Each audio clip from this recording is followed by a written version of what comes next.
Greetings, everyone. Welcome to Analyzing Social Media Networks Using Information Entropy and Diffusion Centrality. My name is Dr. Jonathan Adkins, and I'll be your narrator and host through this video. I have a PhD in Information Assurance, a Master of Science in Digital Forensics, and a Bachelor's in Information Systems Technology. I also hold certifications in Certified Ethical Hacking and as a Computer Hacking Forensic Investigator. Both of those certs are through EC Council. As you can see from my credentials, my training and experience is primarily in digital forensic investigation and analysis. My interests in this domain were primarily relegated to evidence recovery, network penetration testing, and malware. When I pursued my PhD, I reevaluated my areas of interest and focused on domains of technology that were broader in scope. I had always had an interest in languages, and this led me to the field of text mining, which subsequently led me to sentiment analysis. These two techniques led me to the much broader area of study known as social network analysis. Finally, the common thread in all of these related fields was machine learning, which is a subset of the study of artificial intelligence. What I just described to you was my 4 years of PhD dissertation research in a discrete and compressed nutshell. What I'm going to cover in this video is but a small slice of what I documented during my research. The field of social network analysis is quite new relative to other fields of research that have been documented for a long time. The goal of this video is to not only illustrate a few discrete elements of my research, but to demonstrate how these techniques can be applied to other domains such as healthcare, criminal justice, and cybersecurity. My personal desire is that I can use this research in conjunction with machine learning and analytics to leverage expanded knowledge in these aforementioned domains. So, without further ado, let's begin. I'd like to start out this video with a summary of where we'll be going during this brief demonstration of social network analysis. First, I'm going to start by providing you with some basic but essential definitions so that we can be on the same page when it comes to social networks and the tools that we use to measure aspects about them. Second, I'm going to define two social network analysis metrics that will be used to analyze and evaluate a social media discussion stream. I'd like to keep these two definitions separate from the first group of definitions because they're probably the most important aspect of this video. They're the tools that we use to describe the environment in which information is spread throughout the population of users. Third, I'm going to talk a little bit about the dataset I'll be using in my demonstrations. The dataset will provide us with the topic being discussed in the user network. The dataset is also the starting point from which we'll create our network graph and then subsequently calculate our information entropy and diffusion centrality metrics. I will include a brief discussion of the R code used to perform the dataset to graph operation. Fourth, I'll use the network graph that was generated from the discussion stream dataset to discuss how diffusion centrality and information entropy are used to evaluate the discussion stream environment. I'll say again for clarity that these metrics at this current stage are not concrete in their evaluation. The most appropriate analogy I can think of is that these metrics are approximate to the data provided by political candidate polling information. It is generic feedback based on the qualitative data provided by a population at a particular moment in time. It provides a starting point from which to launch further investigation to provide more concrete clarity to a problem. Finally, I'll provide a theoretical application with regards to how this evaluative technique could be applied to the domain of homeland security. Specifically, I'll use the hypothetical example of a discussion stream network acquired from a terrorist group to explain the quality of information spread and how that information could be used to evaluate its operational effectiveness. The first phrase I'd like to share with you is social media platform. In our current media-driven landscape, this is pretty much common knowledge, but it's worth repeating for the sake of clarity and context. A social media platform is a hosted online venue where users may participate in a continuous conversation stream. Facebook, Twitter, Instagram, YouTube, and several similar services fall into this category. In the old days, users had only bulletin boards on which they could contribute plain text to participate in an ongoing conversation. As these social venues evolved, the contributions expanded to include all forms of multimedia, including live streaming. A discussion stream is a continuous online stream of text and multimedia contributions posted to a particular social media platform. It consists of a group of contributing users who are in various states of interconnectedness with other users. A dataset is a subset of a discussion stream. It contains a discrete number of users who participate in a conversation and a discrete, non-continuous range of times associated with user posts. Social network analysis is a subset of sociology that focuses on the evaluative nature of relationships between entities. Entities could refer to anything from business organizations to a group of students in a classroom to social media relationships between users.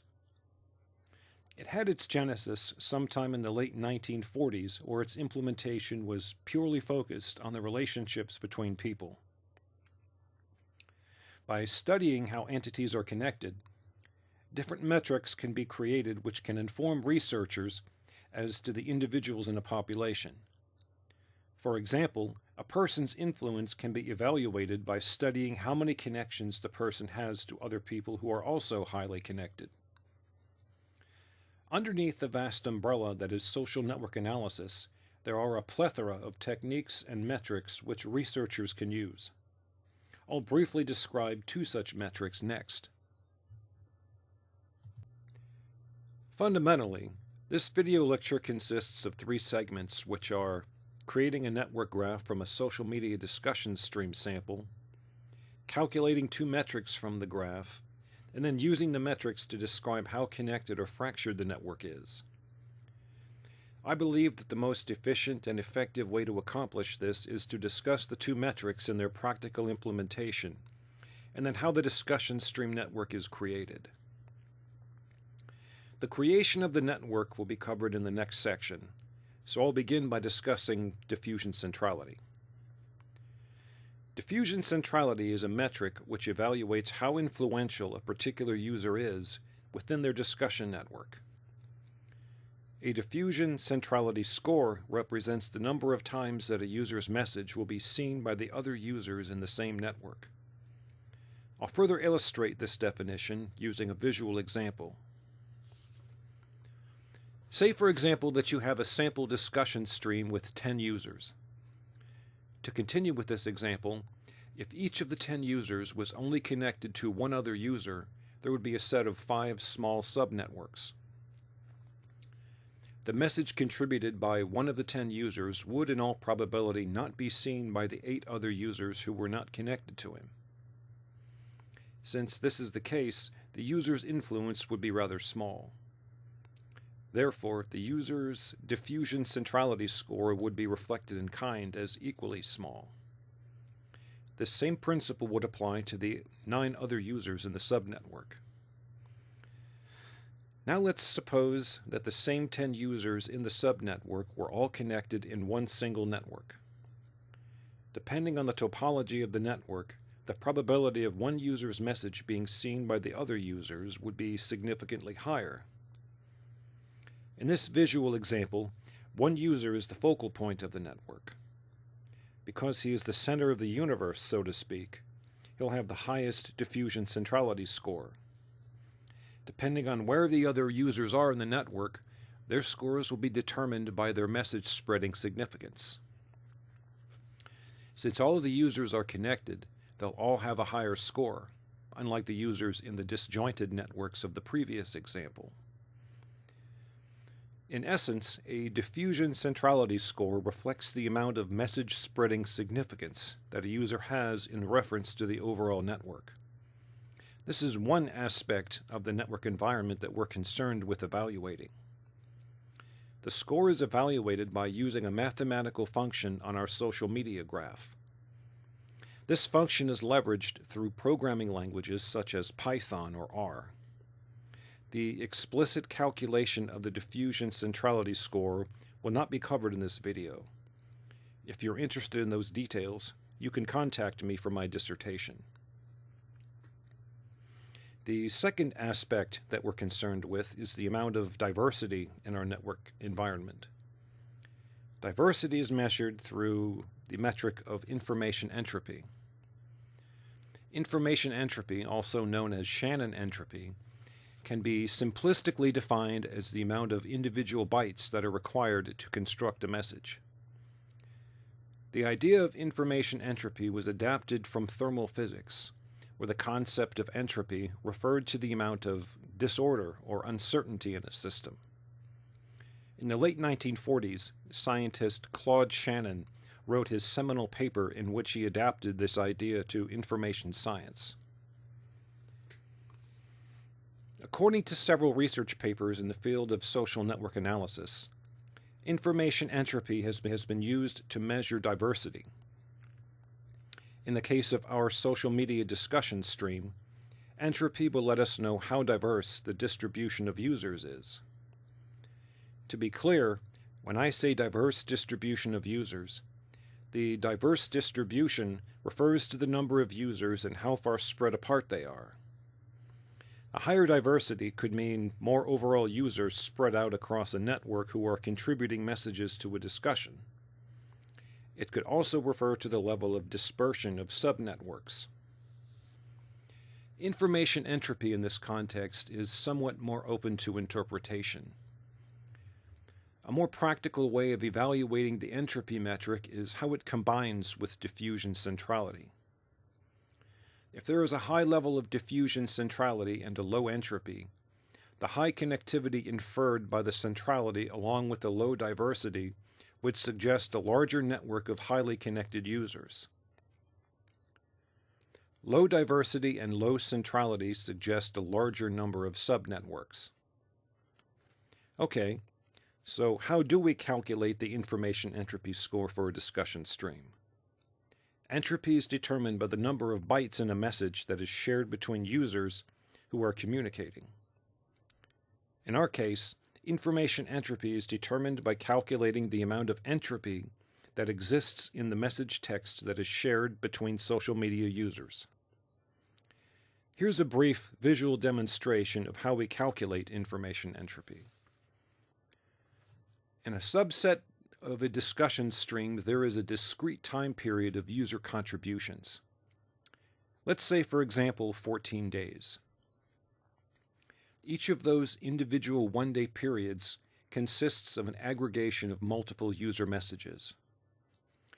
For each of these one-day increments, we use a function to calculate how much entropy exists in the total sum of the text messages for the day.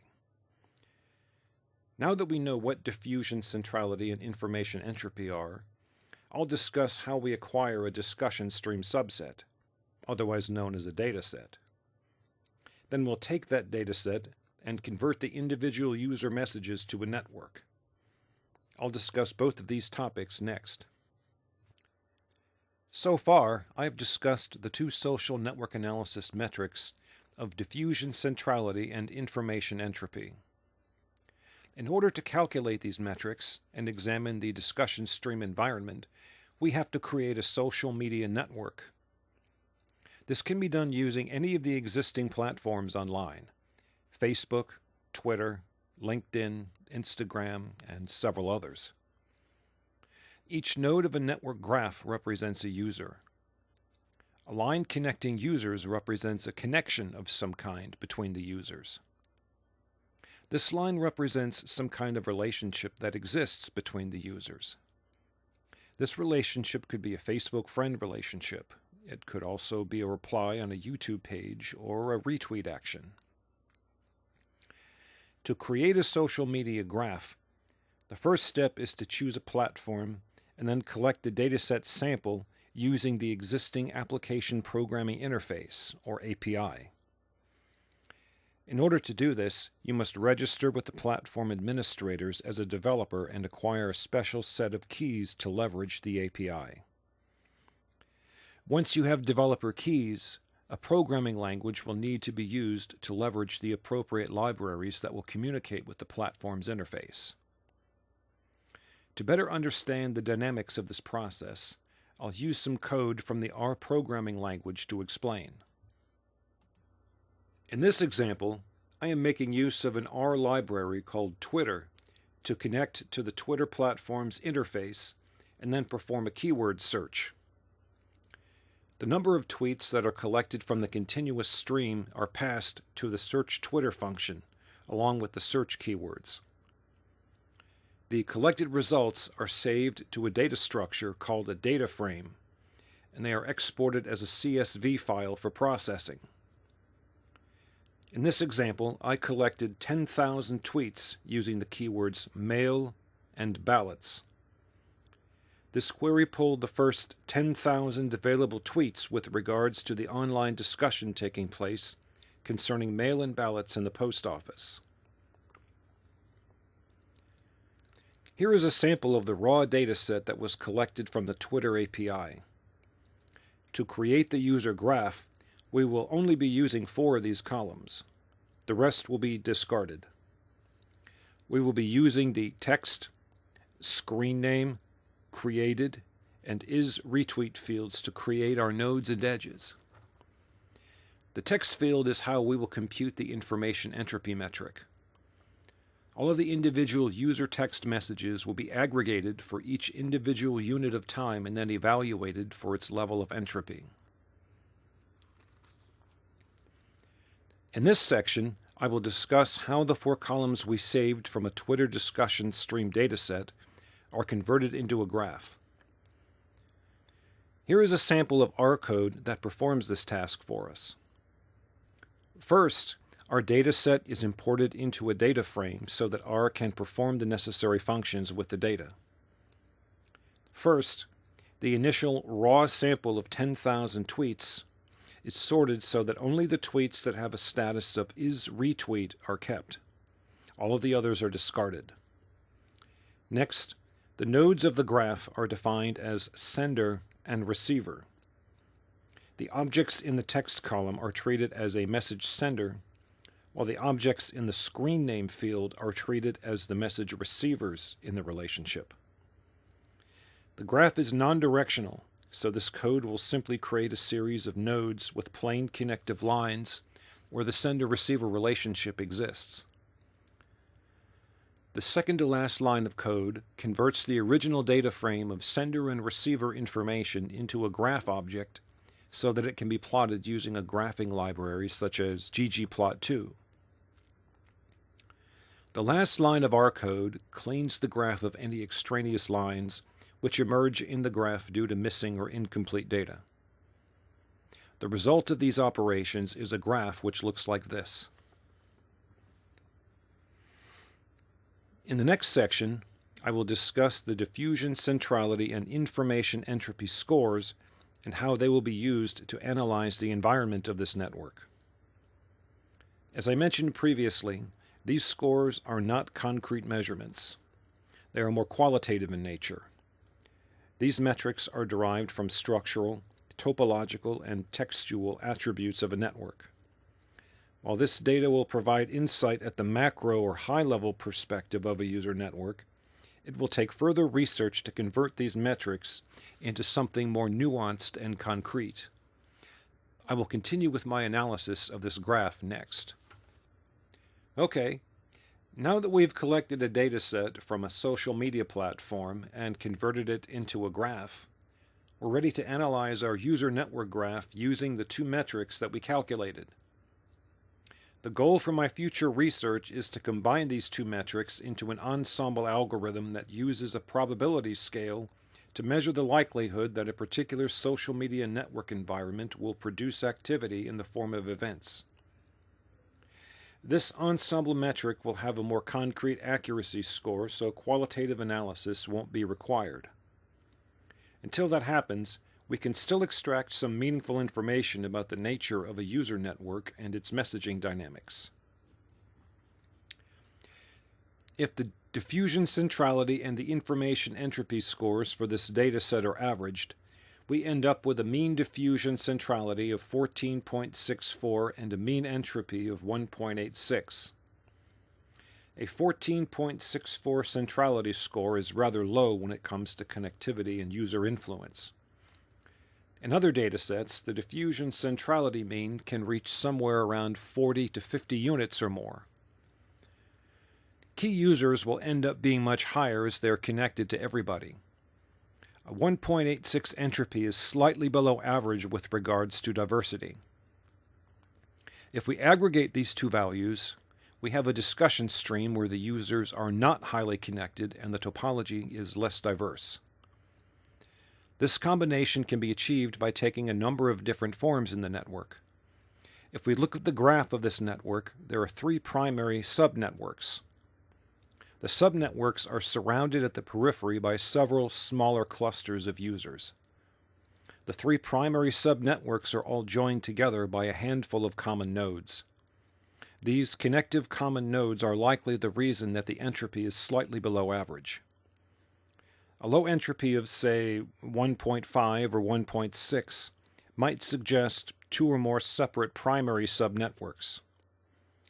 Had these three larger subnetworks been joined together in a more meaningful way, the diffusion centrality would likely be higher.